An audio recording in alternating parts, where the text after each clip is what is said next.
आणि आता एक ब्रेकिंग बातमी आहे। जळगाव शहरात अक्षय्य तृतीया सणाच्या पार्श्वभूमीवर खापरावरच्या पुरणपोळीला मोठी मागणी असते। या पुरणपोळ्यांच्या खरेदीसाठी नागरिकांची देखील मोठी गर्दी झाली होती। मागील वर्षीच्या तुलनेत यंदा दुप्पट 100 किलोपेक्षा अधिक पुरणपोळ्यांची ऑर्डर आल्याचं विक्रेत्यांनी सांगितलं। आणि याचा आढावा घेतलेला आहे आमचे प्रतिनिधी वाल्मिक जोशी यांनी। अक्षय तृतीया, अक्षात म्हणजे खानदेशात याला आखाजीचा असा सण मानला जातो। सासरवाडवरून बाहेर आलेल्या मुलींना आज या ठिकाणी मोठ्या प्रमाणात मान असतो। तर दुसरीकडे बघायला गेलं तर पूर्व जे आहे त्यांच्यासाठी आखाजीचा सण म्हणजे घागर भरणे, आणि या घागर भरण्यासाठी आंब्याचा रस व पुरणपोळीची जास्त महत्वाची आहे।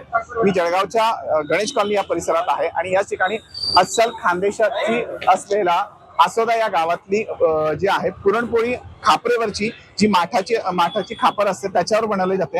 असंख्य प्रमाणात या ठिकाणी ग्राहकांची मोठी गर्दी पाहायला मिळते। काय सांगणार, खापराची पुरणपोळी कशी बनवली जाते आणि काय असतं?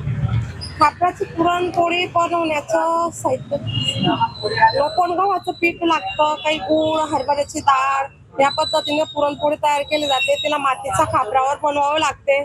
आणि अक्षय तृतीयाचा सण असला की याला खूप महत्व असतं। खानदेशातली पुरणपोळी म्हटली जाते। खानदेशातला मेन पाहुणचार म्हटलं म्हणजे पुरणाची पोळी। जळगावच्या गणेश कॉलनी परिसरात पुरणपोळी खरेदी करण्यासाठी नागरिकांची, ग्राहकांची मोठी गर्दी पाहायला मिळते आहे। वाल्मिक जोशी, झी मीडिया, जळगाव।